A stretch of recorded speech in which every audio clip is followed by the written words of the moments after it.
Welcome to The Explainer.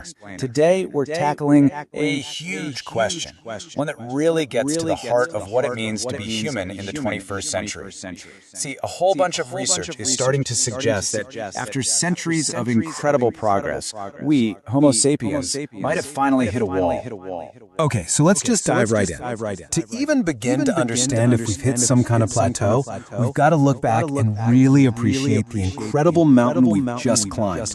Seriously, the last 100 years or so have been completely unlike anything else in the entire history of our species. The 20th century was, and I'm not exaggerating, an absolute explosion of human potential. Thanks to massive leaps in science, medicine, and industry, we saw just about every measurable human trait get a major boost. How long we lived, how tall we got, and our peak physical abilities. And this timeline really shows you just how fast it all happened. It all starts in 1896 with the first modern Olympics, which gave us a solid starting line for tracking performance.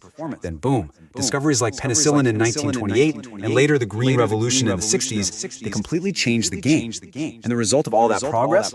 By the year 2000, global life expectancy had jumped by around 30 years. It really felt like an era of endless improvement. All right, so where do we start looking for proof of a plateau? Let's turn to the world of sports. I mean, elite athletes, they represent the absolute peak of what the human body can do. If a plateau is happening anywhere, you'd expect to see it there first, right? Just take the men's marathon. Since the first official record was set back in 1908, the world's best time has been cut by more than 52 minutes.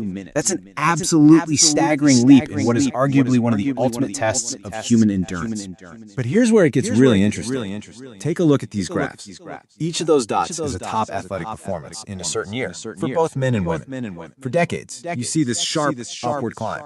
We were just getting better and better, really fast. But then, right around the 1980s, the curve just flattens out. Those rapid gains, they just stop.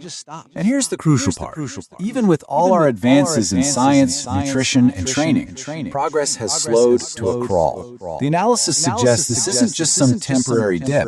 It looks like we're getting closer and closer to the absolute physical limits of the human body, but we're just not breaking through anymore. And, this isn't just about how fast we can run or how high we can jump. We see a remarkably similar pattern when we look at the ultimate metric, how long we can live. Sure, the 20th century was great for tackling things that killed us young, but is there a hard stop? This chart is just fascinating. Every dot is the age of a person when they died. And as you can see, for the last century, those dots have been climbing higher and higher, which means more people are living to incredibly old ages. But then, look way up at the top of the chart. See that ceiling? The maximum age, the absolute record, it's totally flatlined. So what this tells us is that while more of us are making it to the finish line of old age, the finish line itself hasn't moved. And this quote really drives it home. The record for the oldest human has been standing for decades. That's a pretty strong hint that we're hitting a natural biological wall somewhere around 115 to 120 years old. There's actually a name for this. Demographers call it the late life mortality plateau. The basic idea is that once you get to an extremely old age, your chance of dying each year kind of levels off, but it's at a really high rate. This points to a fixed upper limit baked into our biology, not a lifespan that can just keep stretching forever. Okay, so our bodies seem to have physical limits, and our lifespans seem to have a ceiling. But what about our greatest asset, the human brain? Surely its potential is limitless, right? Well, research here also suggests there are some fundamental constraints at play. I mean, the human brain is just an absolute marvel. Think about this. Inside your skull, you have over 100,000 kilometers of neural wiring. That's enough to wrap around the entire Earth more than twice, all crammed into a space the size of a melon. It's incredible. But all that amazing complexity, it comes at a cost. The brain is a total energy hog, which puts a real limit on how much bigger or more active it can get. And there are physical limits too. Information can only travel so fast along those neural wires, and you can only pack so much wiring into a skull. All these factors together suggest we might have nearly reached the limits of biological intelligence too. So, You might be wondering, why is this all happening now? Why are we seeing these limits pop up all over the place? Well, the research suggests it's not just one thing. It's more like a whole hierarchy of constraints, starting from our very cells and going all the way up to the entire planet. It all starts at the tiniest scale.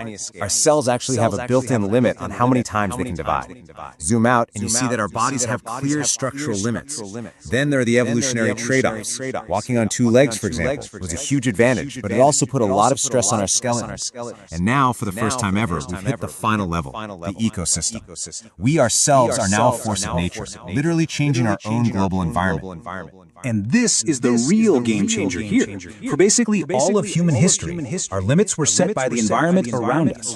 But now, the biggest environmental challenges we face, from climate change to using up our resources, are the ones we've created ourselves. So, where does that leave us? What does all this mean?